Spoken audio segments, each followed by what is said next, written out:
Welcome to Politics Done Right. My name is Egberto Willies. Good morning, Houston. Good morning, Harris County. And of course, good morning to the state of Texas. Good morning to the United States of America. Good morning to the world and to all the areas where our 100,000 watt transmitter seeps into their vicinities, seep into their land. Welcome aboard. Anyway, folks, we're going to have a great show for you today.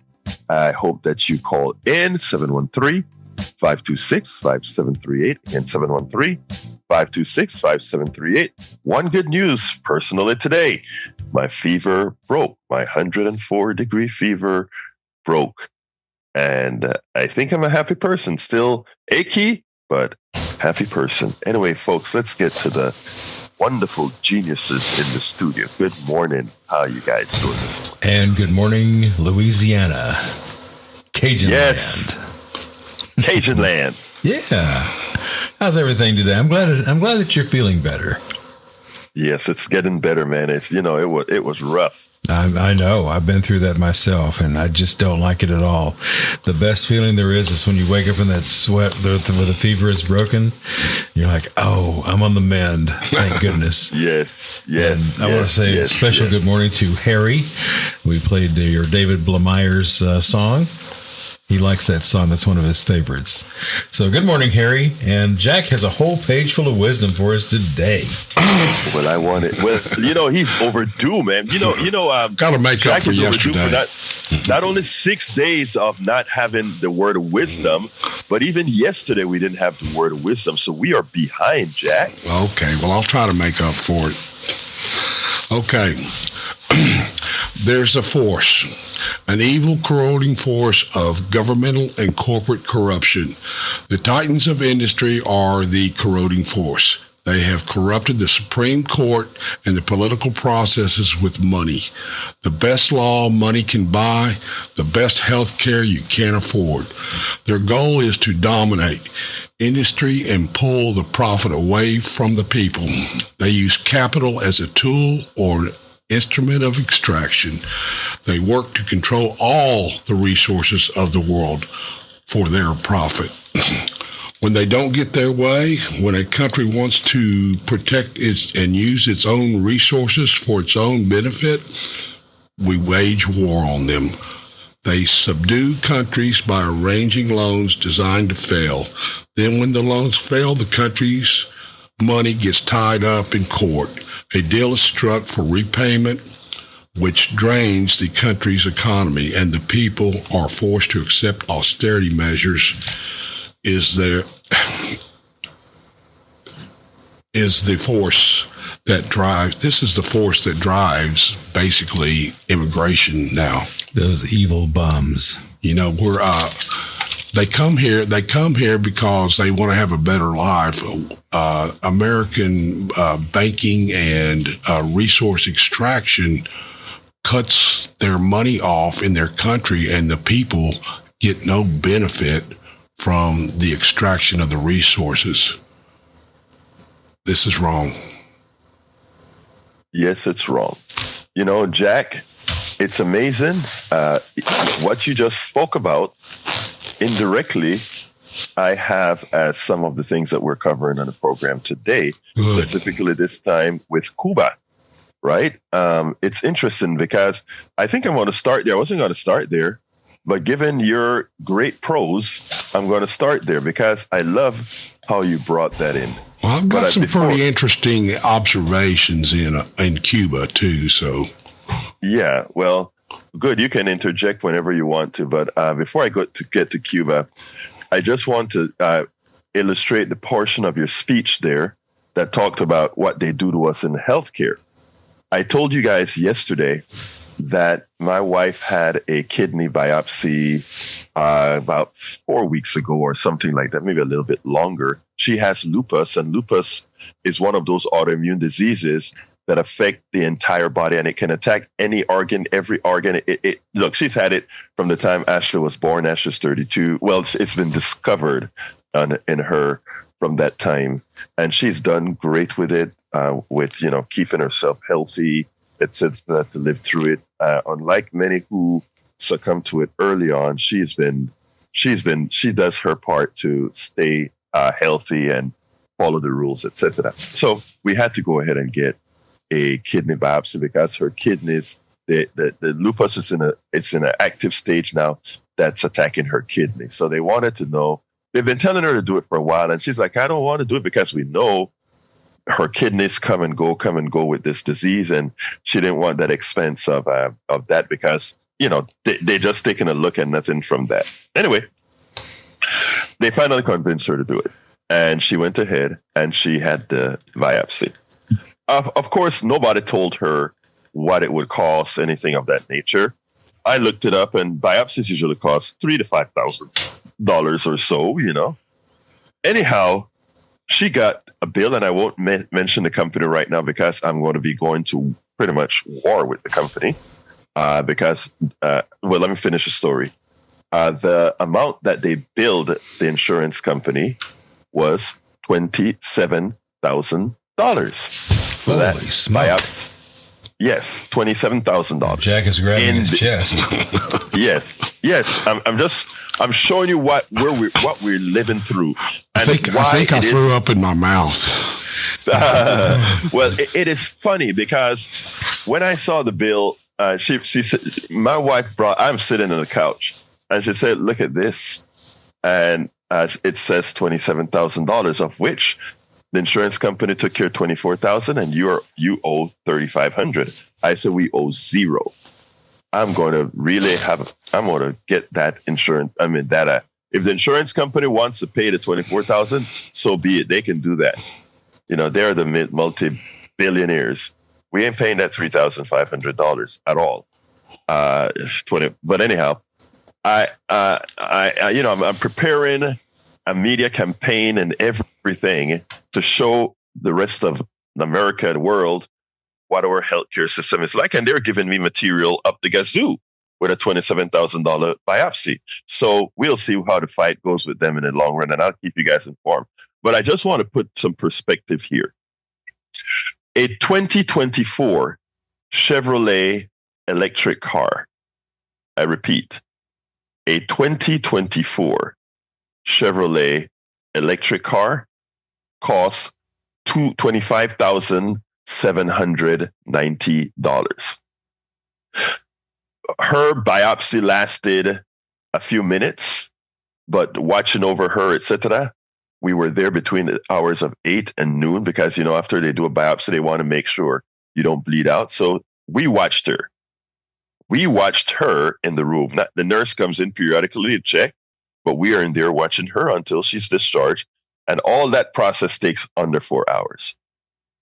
$27,900 or something like that. You can get an entire new 2024 Chevrolet Trax forward 4-drive active. All right, for $25,790. Everybody that's listening to my voice, right? I want you to understand the evil within our healthcare system. Not everybody is going to fight. They get those numbers and they just, they immediately send you, when they send you the amount that you owe, they said, oh, but you can do this in payments, right? I don't want to do anything in payments. I want it to be zero. We pay our health insurance costs. We pay all our bills. We have never been late in any one of these things. And for them to just extract your wealth, your money, your income, because they can. Remember why I said several days ago, healthcare does not belong in the private sector. It belongs in the public sector. Because when you have a procedure to be done, they have all the cards to hold. They have all the cards to hold. And we must realize that. By the way, folks, if you want to call me before I get to the other subject on Cuba, give me a call at 713-526-5738. Hit extension number 1, and we'll get to you right away. Extension number 2, and we'll get to you right away. 713-526-5738. Hit extension number 2, and we'll put you on air right away. I would really love to hear your stories. And let me tell you what else I want to do. J. Ray, good morning, Egberto. Good morning, J. Ray is there on the chat. I hope you're feeling better on the subject of health. Yes, sir, I am feeling a lot better. My body is still achy, but I am, in fact, feeling a lot better. Thank you for the positive affirmations, my brother. So, folks, if you have anything that you want to call in to say on this issue, 713-526-5738, extension number 2. I see we have one call coming in. I'd like to hear more before I jump on to the Cuba subject and how it really affects us. 713-526-5738. Very important subject. And if you have a healthcare issue where where you know they abused you, they took advantage of you, please give us a call as well, 713-526-5738. Again, this subject was placed into the front of the queue because of Brother Jack and his story. So 713-526-5738. Let's go to Johnny. Come on in, the mayor of Politics and Right. Johnny, it's great hearing from you. Haven't heard from you in about 7 sessions or so. The mayor must call in every so often to make sure you keep your mayorship. How you doing, my brother?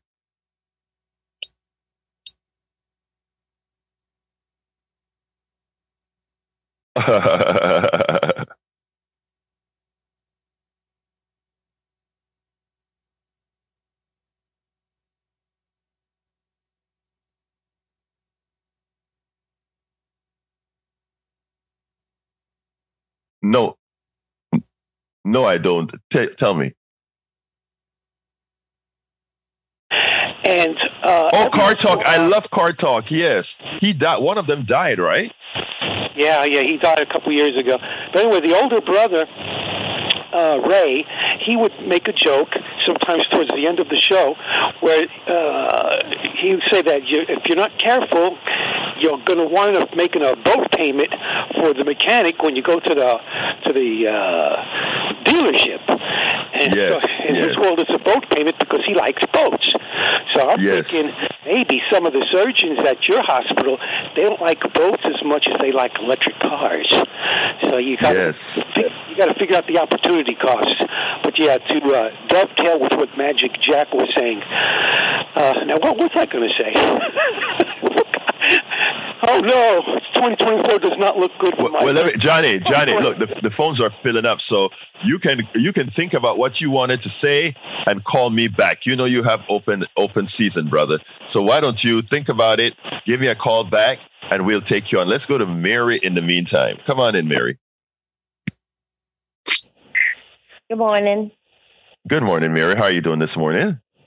I'm good. I have a bad story that had a great outcome. And the story is, I don't know if you know what MRSA is. I didn't before I got it. I sure do. Yes. It's kind of like a flesh-eating disease is what it ended up looking like. But anyway, I had a little ant bite on my foot, and my husband said it's an ant bite, but the big toe bone was just like really hurting. I went to the hospital because I don't have insurance. I went to the emergency. They said, "Oh, don't worry about it." I went home, and the next day it just was really hurting in the bone really bad where I couldn't walk. And so I went back to another emergency, and they were like, "Oh, she got MRSA," so they make you feel like you got the plague or something, and I didn't know what was going on. Anyway, they found a hospital to take me because I don't have insurance. Don't have Medicaid. And I went to that hospital, and by that time, it was just like that flesh-eating disease, you see, just where it just ate away and just was just horrible looking. Anyway, in that hospital for 2 weeks, and they're pumping me full of all kinds of antibiotics and stuff, but there's not... would save that would stop it from spreading. Well, it didn't really spread, but they couldn't heal it, and they couldn't stop the pain. I mean, they had me on morphine and all kinds of crazy stuff, and IVs in both arms with all kinds of antibiotics. And I had some kind of disease guy and I had rashes from allergic reactions. Anyway, they said since I didn't have insurance, to send me home with a 6-month IV treatment that they suggested, him and the other doctor suggested that the surgeon remove my toe to stop it. And I was crying. I was like, well, I don't have insurance. I don't know what to do, but I got to get rid of this pain. So I was like, okay, and I prayed about it, but I don't know if I heard anything or not. But anyway, got in there next morning. I'd been there 2 weeks, and they said, he flat out told me, you don't have insurance. We can't keep doing this, so let's do this. I said, okay. And when I got up to the operating room, it was real early in the morning, about 5, they prep you and get y'all ready, and you're kind of like in this room, and there's other people getting ready in their little curtains. And this doctor comes in, and he's looking at it, and I don't know, I can't remember how it come up, but I told him what they said about me not having insurance and said it had to come off, and he got to looking at it, and he says, well, Mary, or no, he said something, I don't remember what he said, but he said something like, oh, that's not a good deal, or that's nonsense that you can't be treated because you don't have insurance. And I said, well, that's the way it is. And you got to look at it. He says, Mary, I think I see a little bit of pink there. He says, why don't we give it a chance? He says, because if I have to take this, I'm going to have to take half your foot, not just your big toe. And he says, and that your quality of life is going to be drastically changed. And I was like, okay. But I was like, can you give me something for the pain? And they never did find anything to reach down in that bone pain. Ultimately, did he ultimately take the toe off, or did he wait for it to heal? He sent me back upstairs. I stayed about 3 more days, and I went home with about 6-7 months worth of antibiotic pills, which were kind of expensive, but I took them, and I had to up my diet on nutrition. He gave me a little brochure on how to, get better nutrition, because the more nutrition and the water you drink is going to help heal. Right. And I healed up. It took about 7 months, but that one little doctor intervening saying, that's bull crap about the insurance thing, saved my foot. And saved my every life. Every now and then, Mary, you run across somebody that cares about humanity as opposed to just the mighty dollar. But the fact that you've had to go through that because we don't have healthcare as a right, I think it's a travesty. And people need to understand that for everybody that's out there right now without insurance. And in Texas, we have over 20% of Texans that are uninsured. I repeat, 20% of Texans are uninsured. When your condition. When you speak about insurance, do you consider Medicaid an insurance? Medicaid is an insurance, but not every uninsured person. Why is that so hard to get? I mean, I got it when I was younger once when I was pregnant, but I'm 58 years old now, and I don't have a doctor. Let me explain, Mary. Let me explain why. Mary, hold on. Let me explain why. Okay. Because Texas is one of those states where you have to be poor. You have to be left without assets. In other words, you can have a car and a home, but everything else that you own, if there's money in your bank account, if there's any of these things, you do not qualify for Medicaid unless you're completely destitute. I think you might be wrong there. Because I do own my land. It took me 18 years to pay it off in a little trailer. Right. Yeah. I don't know. Look, I understand. I understand that. Now, let me just tell you, for everybody that's listening to this program right now, I want you to Mary is your average Texan, has a piece of land, etc. Insurance is just too damn high for her to have, right? Yep. But because of the way we work as a state, we are telling her, if somebody doesn't help you, you're better off dead, or we won't care for you. That's who we put into office in Texas, folks. You vote your interests. That is how we have decided to put in Texas. We are, Mary, let me tell you better, and I'm coming to you, Steve. Mary, let me tell you better.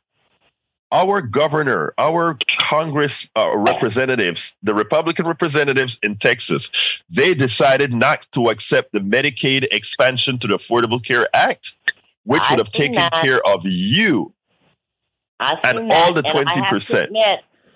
I'm what you would call an independent Republican. I do vote for some Democrats, but most of them, since I've been voting, I didn't start voting until my 40s.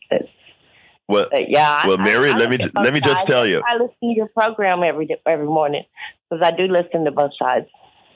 Thank you very much, and I do appreciate that. I appreciate that you're at least giving us the honor of listening. I think but what I'm trying to do is out there like me. I just don't know how to get them to stop. Let me tell you, the question you ask your representative that you're going to vote for, you're going to have a Democrat and a Republican and an independent likely to choose from. Ask each one of them, because your condition requires that we have the Medicaid expansion to the Affordable Care Act. Our state said, no, we don't want that. We rather 20% of our people be uninsured and another 20% be underinsured, that they even though they have insurance, they can't afford it. Remember, my wife had $27,000. I do know people that pay for their insurance and they still get reamed. There you go. So Mary, your vote matters. Mary, I know it does. Your vote matters, and not only that, vote your interest. Remember what you went through. But anyway, Mary, I got to go to Steve. So thank you so kindly for listening, first of all. Thank you for telling us your story. See you for a few months. Okay. I enjoy you. Make a lot of Thank you. You have a wonderful day, Mary. Let's go to Steve. Come on in, Steve. How are you doing this morning? Hey, morning, Egberto. Good morning, sir. 2024. It was good to hear Mary's story. I was a Republican once and then independent, but sounds like she's got a dog in the fight now, and maybe she ought to just vote for whoever can help her out with her insurance needs, kind of like what you were talking about earlier with the biopsy for your wife. I'm glad you're feeling better, and hopefully your wife's better. But yeah, like you said, instead of that car, that's the amount of money you spend on your wife that's rent, average rent for 2 years of life, which is significant. So, yes, absolutely. It's sad, right? It is sad. And, I wanted to have people talk about clicks, right? I wanted to have a headline that kind of shows how silly it is. The biopsy costs more than an electric car. Wow. Go ahead, Steve. Yeah, the reason I was calling in, I spent last couple of days up in your neck of the woods in Kingwood. I trained a little bit for something called the Texas Marathon in Kingwood. And it was, my goal was to run the whole, but I could only do the half. So maybe by the end of next year. Yeah, half is still good. But, that is great. As I get older, I feel like, well, maybe I want to live a little bit longer and stay healthy, and which is why I like listening to you on the health insurance. But I was thinking of one thing, since it's in the back of your woods, it's a diverse crowd that's out there. It's multi-body shapes, ages, colors. You've got 8 to 10 hours to finish if you want to do the whole marathon. The wood for people who haven't been up there, there's trails and lots of trees. It's just a beautiful scenery. People out there with the dogs, lots of kids from young teens to old hippies that are running. And I could see you out there with a tent, since it's in your backyard, kind of promoting KPFT, and maybe get Howard to run or something, or walk. I like that. I like that. Hey, Steve, I got to run to Harry, but I like that. Why don't you drop me a line with that info? Okay, you have me KPFT@politicsandright.com. Okay. All right, will do. Thanks. Thank you, brother. Let's jump to Harry, brother. Harry, come on in. Good morning, Brother Roberto. Good morning to Jack Van Dever, and good morning to Howard Reynolds. Thank you for playing David Blameyer's Deep as the Midnight Sea. I love that song. Yeah, so keep them coming. Anyway, Roberto, I was in the Recharge the Week service I go to on Tuesday, and I was praying with my church friend. I talked about you a bit, and I prayed for you yesterday, and I'm glad that fever has broken, and you are back to your prayers worked. Your prayers worked. My fever broke. That's Thank you, right. my brother. Go ahead. I pray for everyone, even people that have a lot of troubles or people that I disagree with. I just pray that things get better. And Mary, I'm praying for you. I'm glad that things worked out. You didn't lose your foot. That MRSA is a killer. It's a staph aureus infection. It killed my father, who had been suffering from melanoma and type 2 diabetes. It can take you down. When I used to work at UCSF, I think I mentioned this to you before, in San Francisco, I saw many people that had MRSA, and I had to put on this bacteria when I would bring those patients down to their exams, whether it was CT or MRI or if it was X-ray. To protect myself, I had to have on gloves because you get that bacteria, that is a killer. It can take down your organs and take you down. And I remember when my father was suffering in the hospital with it, and he was 74 years old, and it was just taking him down. And that's just sad that happened. It's unfortunately, he lived a good life, and he probably could have lived longer because our family had some disputes and all that. But anyway, well, look, Harry, wrap her up for me. Okay.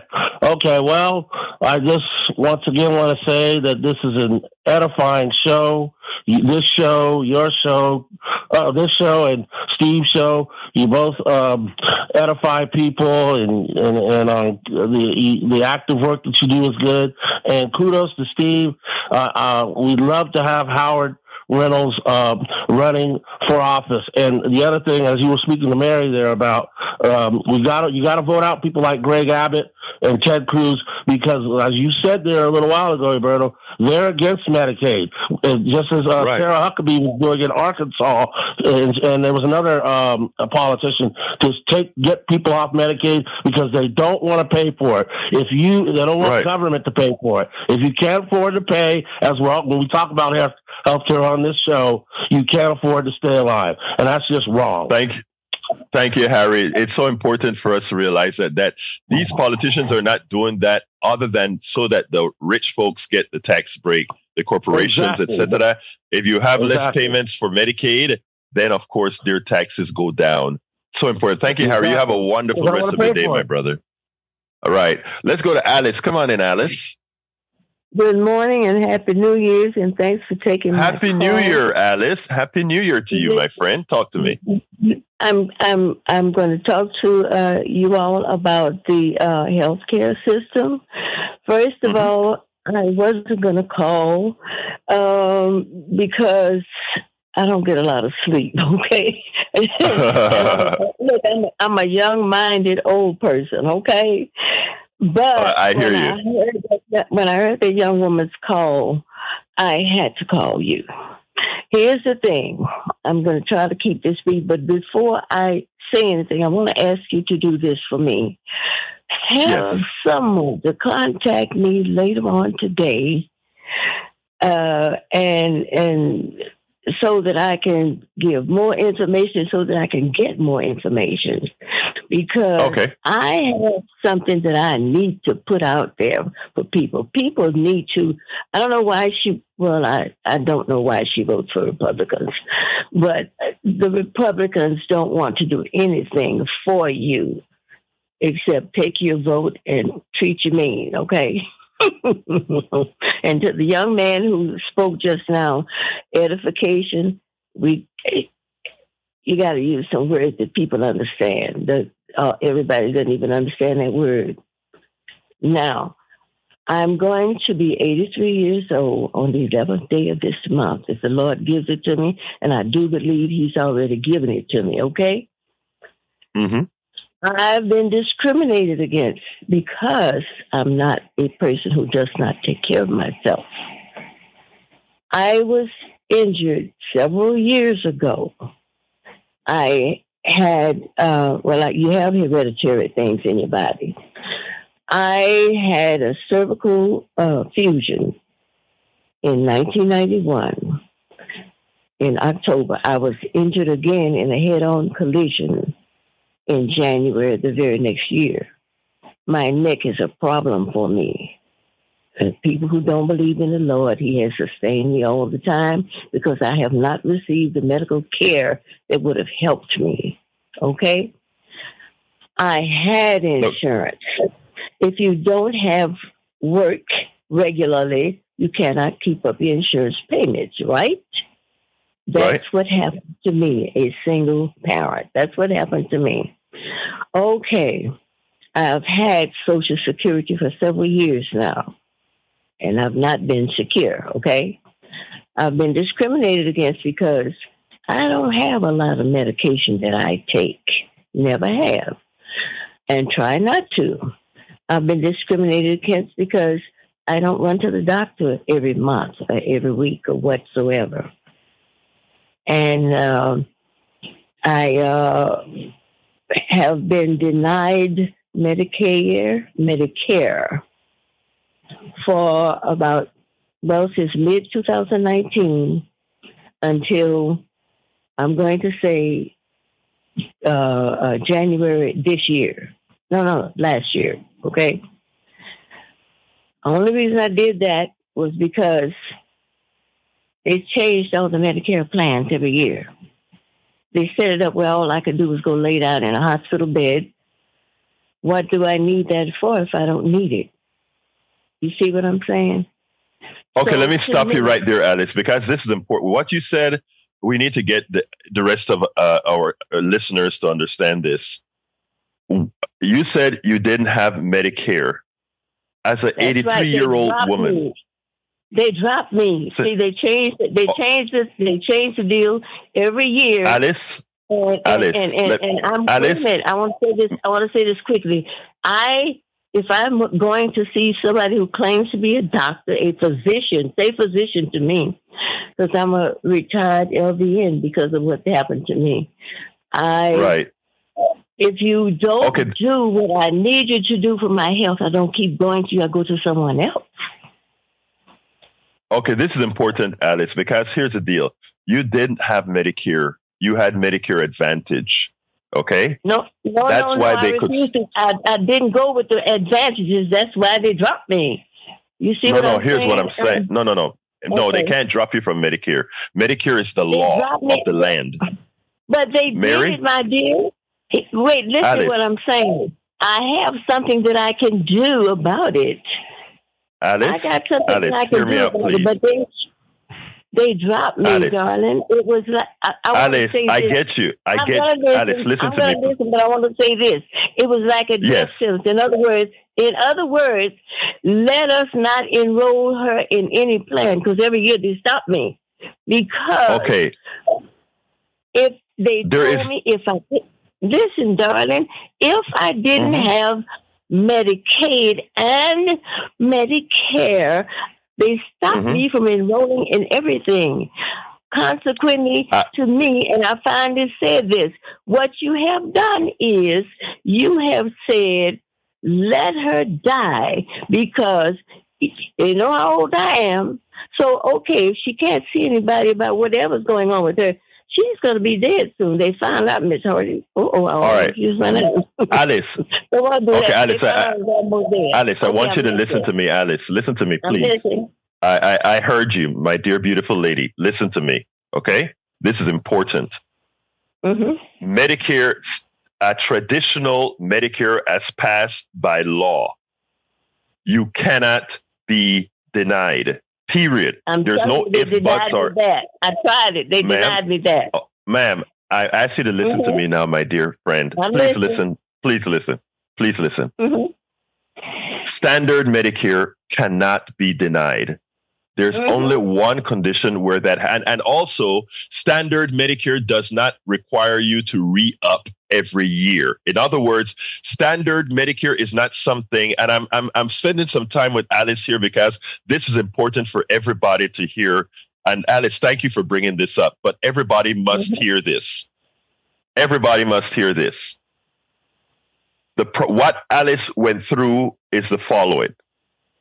She got started with Medicare Advantage. Because this is Medicare Part C. It ain't Medicare, it's private insurance. Because she got, and they, hold on, Alice, they fooled her into believing that was Medicare. It isn't. And if you hear Mary going back, not Mary, Alice going back and forth with me because she thinks that she got Medicare. That's how evil it is. She got Medicare Advantage. You don't have to request Medicare every year. You sign up for Medicare, it's over. You don't have to sign up for this stuff every year. The only thing you sign up for every year is Medicare Part C. In other words, Medicare Advantage. They fool people into. Let me finish, Alice, please. They fooled her into believing she had Medicare. She always had Medicare Advantage. That said, the problem is when you go to Medicare Advantage, you can't go back to standard Medicare. Well, you can go back to standard Medicare, but you will need a Medigap to pay for the 20% that Medicare doesn't pay. And the problem is at Mary's age, Medigap can cost so much more money that it's not worth it because you can't afford it. So what we're looking at, I wouldn't use it. Exactly. But what I'm saying, Mary, is the following. What I'm saying is you were fooled into Medicare Advantage up front, and that prevented you from being able to get Medicare at an affordable price. And folks, all of you who go out there and take Medicare Advantage, at some point when they change the plan, the plans are changed every year. And let me tell you why they change the plans every year. If you notice, you have a group number. All these financial guys and the AI guy, artificial intelligence, now they're looking at each group and they say, okay, this group is not profitable. We'll kill it. We'll have you into another plan. Oh, this group is not profitable. We'll kill it. We'll throw you into another plan. So every year you have to re-up this stuff. Every year. You don't have to re-up Medicare every year. Medicare Advantage, yes. So when you hear somebody call into our show and said, I don't know why you're speaking badly about Medicare Advantage. I love my Medicare Advantage. I have no co-pays or anything. All I tell them is, wait a while. Then what happened to Alice will happen to you. Alice, thank you so kindly for calling. And I want you to go ahead and drop me a line. I want to keep the conversation with you because I'd like to see what we can do. KPFT@politicsdoneright.com. If you have email, KPFT. Be sure and have somebody to call me because I've been. I'll tell you what. Go ahead and give your number to. Yes, thank you. All right, Alice. But thank you so kindly for calling in, Alice, because I don't know if you understand how many people you would have helped by having this conversation. Okay. That's why I called. You see, I want to say one more. Let me say one more thing. Real quick. The thing that got me was that I'm a sufferer of pain for years, and pain will steal from you. Right. And that's why they got me caught up like that. I did have original Medicare. Thank you, Alice, for your call. Love you. Let's go to Moses. Love you too, girl. Moses, come on in. Buenos días. ¿Cómo está mi corazón? ¿Cómo estás? Bien. I'm saying feliz años nuevo años, whichever one. You got it right, girlfriend. You got it right. Feliz año nuevo a ti también.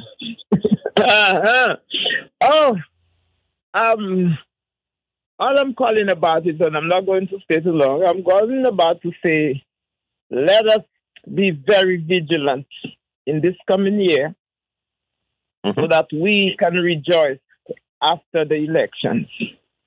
For we have been able to jump the gauntlet and the nation can breathe, look back and see where it made its mistakes and move forward with the determination, never let us do this again, to encourage men who are destructive to have control over our country.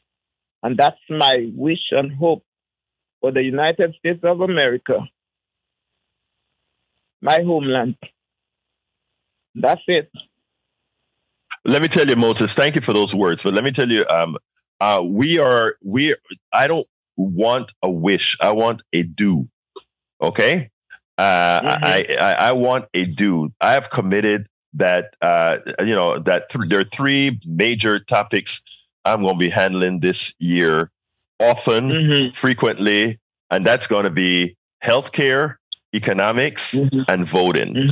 Healthcare, economics, and voting. I wrote that in the last newsletter that I sent out, and I said we're going to be strong on those topics, because I think if we get those topics right, and I love that Allison called in, right? For several reasons, I love that Alice called in. Now, when I heard because the other lady, I trembled. And Mary, yes, and I am happy for those calls, because I don't think. When somebody like Alice calls in or somebody like Mary call in, here's what we got. Mary is a Republican, right? And look, Mary, be a Republican, that's fine. But Mary articulated her issues, and her issues are directly the people that would have solved her issues are the people she doesn't generally vote for. But in her open-mindedness, she's willing to listen to us here at KPFT that probably will make a difference in her future vote, so that she, Mary, will help all of Texas in the long run get the health care that they need. And what I'm saying there, Moses, is that those calls matter. Alice, the same. Help us with health care and Medicare. But go ahead, Moses. That's the reason why I'm saying. A lot of people are saying, well, the Republicans, the people who are Republicans, they are the ones, most of the time, who I have met and spoken with, they are the ones who are suffering the hardest. And they are the ones whose eyes are beginning to open. I can't tell you how many people I have met. And I have asked them, what are the people that you support? What are they doing? And you could see the surprise in the surprise in their eyes. Who is, and that's why we are here, right? Because people just don't know. They're in that bubble. They're in that bubble where they just hear that same thing over and over again. But Moses, I want to touch a little bit on the Cuba thing. Go ahead. Let me say this again. The second thing, like you said, to me, the most important thing right now is to let the people understand your vote is the most important thing for this year. There was someone I was speaking to, and they said, well, I'm going to sit down this year. I said, that's the last thing you're going to do. Because if you do that, you will have the blood of a lot of people on your hands. Because you could have done, I don't like Biden. I say, I know. But look at the alternative. It is already facing you. Somebody is already telling you, I'm going to come and stab you. And the other person is telling you, I'm going to try the best I can to see if I can get you over, And you are saying you will not vote just because some of the things that the man did, you say you don't like. But this man is telling you, he's showed you already what he can do. He has the guts to tear the country down. He's proved it to you. And then you're going to say you will stand down. You will stand down. I'm not going to vote. I'm standing down because none of them are good. I said, look at the alternatives. And that's what I tell people when I speak to them. I say, look at the alternatives and then look at your mirror. Look at what Moses, look at what Moses, thank you so kindly. I want to jump on. I want to jump on Cuba for a little bit. So let me let you go. And Harry called back. So let me give Harry 15 seconds more. And then I want to jump on Cuba. So Harry, come on in real quick, my brother. Okay, I'll say it real quick. This is for Alice. Edifying just means to educate and to improve. And also, Roberto, I hope you win your fight and don't have to pay that biopsy cost for your wife, and that everything continues to be merry and get better for you. And I'll listen about. Thank you, my brother. I appreciate that. And coming from you, that means a lot. Thank you so kindly. Okay. All right. Let's go to what I and this kind of evolved from something that Jack said that I intended to speak about today. And it's some Massachusetts Dems are urging Biden to take Cuba off of the U.S. terrorism list. Anybody who thinks, because that's what Trump did, we started to open relations with Cuba, and it was going well. Hell, I went to Cuba about 6-7 years ago, enjoyed it. A lot of it is my culture, and was there eating my black beans and plantains and all that good stuff. Oh, it was great. But here's the deal. We put them on the terrorist list, and we talk about, hey, look at this country, how badly they're doing. Of course, we hold them down and then say we prevent other countries from doing business with Cuba, and then we say, look how bad Cuba is doing, right? And somehow they're a terrorist country. All of that, that's false. When Cuba was run by the plutocrats, right? And I know some Cubans don't like when I say this, but when Cuba was run by the plutocrats, people who looked like me just swept floors or danced. They swept floors, danced, or sang. And most of them were sweeping floors and washing dishes and that kind of stuff.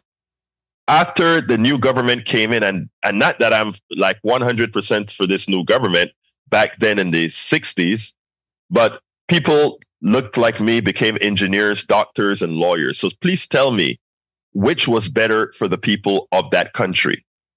You need to keep that in the back of your minds as far as what Cuba was, what Cuba became. Also, when it comes to healthcare and all of that, everybody in Cuba has healthcare. It's not like American healthcare, but you know what? Their birth rates, their outcomes are much better in the aggregate than the United States.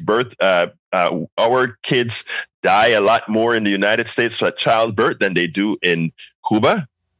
We can go item over item. They, with their meager dollars, they do a lot of research, etc. Now, America had the choice when Castro took over Cuba to be their allies. But because of their plutocratic behavior, they didn't become allies to Cuba. So Cuba went to the next best place, their opponents, Russia. That's what really happens. You don't hear it that way too often, but that's really what happened. But anyway, the story that I want to bring is we clamped down on Cuba. We have an issue at the borders now, where there are a lot of Cubans coming over to the United States through Mexico. And the question is why? We're talking about close the border and stop this from occurring. So we're squeezing Cuba. We're preventing Cuba from being able to take care of its own citizen by preventing commerce in Cuba. And at the same time, as these people leave, what human beings do when they're under pressure, they leave. Hell, the Pilgrims, when they were under what they thought were pressure, they came to the United States and they came and established, they settled here. And in the process, they murdered and killed and pilfered. These people just want a job at the border. That's all they want, a job. They're not coming to overthrow the United States. They're not coming to take away the land of the people who are here in the United States. They just want a job. And as Fareed Zakaria said, I wanted to do this piece, but I hadn't gotten a chance to prepare it yet. America has a big problem. Our birth rate is not sustainable as it is right now. The only thing that can keep us going is immigration. And we can handle over 1 million plus people per year coming into this country, if not quite a bit more. Because again, our birth rate is in decline and continues to be in decline. So folks, when you see what's occurring at the border, You are looking at American policy in Venezuela. You're looking at American policy in Cuba. You're looking at American policy in Honduras and Guatemala and all these places. You want to stop that flow. Remove the clamp that you have on Cuba. Remove the clamp that you have. And for oil reasons, Biden is suddenly having good talks with that criminal in Venezuela. What's his name? Not Chavez, but I can't remember his name right now. The leader of that country, because he promised to have elections, right? Look, a lot of what you're seeing at the border is the result of American policies overseas. And as long as we are failing to hear the truth, as long as we fall for what the animal that we have as a governor, Greg Abbott, only an animal can treat people the way Greg Abbott is treating these people, bussing them around, treating them like cattle, when it is American policy that pretty much creates the problem at the border. And I'm not talking about our border policy. I'm talking about American policy in these different countries. But again, we're in America who don't read foreign papers. We're in America who doesn't read what we are doing on the outside. We just look insular within ourselves. And the plutocracy takes advantage of our ignorance to go ahead and have us completely do things against our own interests. We have to be smarter, folks. The plutocracy, the executives, the business people, they look at you as being dumb. I look at you as being the smartest things that just need to be made aware. Your executives, the people that too many of you defend, they think you're stupid. So they can bring up all these things about what's happening at the border, but because you don't know what policy is affected in Cuba, what policy is affected in Venezuela, what policy is affected in Israel, you fall for the crap. We have to be smarter. All of us have to be smarter. Let's go to Brian real quick. Come on in, Brian. Yeah, so what you're saying is American policy has created a border crisis, correct? Absolutely, no doubt. No doubt, sir. Yeah, and you're talking about Cuba and Venezuela. And yes, sir. What exactly are those nationalized countries, socialized, or what is the? It doesn't. Wait a minute. Let's stop for a second. That doesn't matter because America deals with countries of every political angst. If you take a look at, we have good relationships with Russia. We have good relationships with China. We have good relationships with Turkey. We have good relationships with Saudi Arabia. So all those countries have different political and economic systems than we do.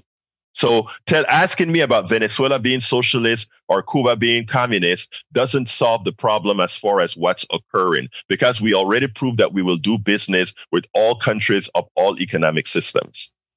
Okay, so so far in the last year, there's been 17,000 illegal Chinese came over, and they're coming from all over the world. Okay, I guess we have good relations with China also, right?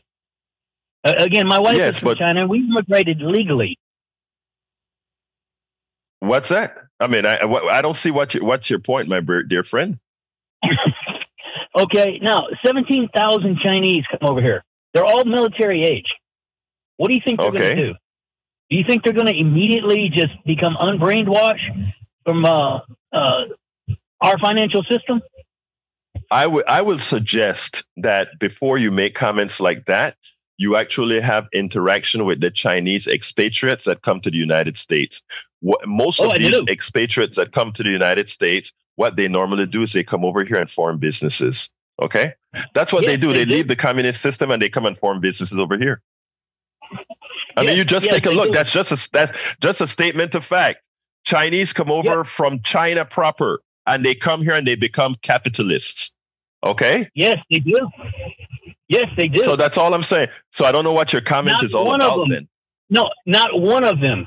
They came here legally has ever said anything bad about the United States. Stop. I have friends who own restaurants that import a lot of undocumented Chinese who eventually work in the back room with them, and eventually they themselves go ahead and form companies. So no, sir, you're simply wrong, Brian. Have any of them ever said anything bad? Has any of them ever said anything bad about the United States? Well, I mean, I've said. Look, hold on. I'm an American citizen, and I've said bad things about the United States, sir. I'm an American citizen, and I've said bad things about the United States. Huh? Every day. Everything every day? What? Healthcare system. What? How about the healthcare system? You completely. It's horrendous. It's horrendous. The healthcare system in China is better than the healthcare system in America for the average Chinese citizen, and that's another statement of fact.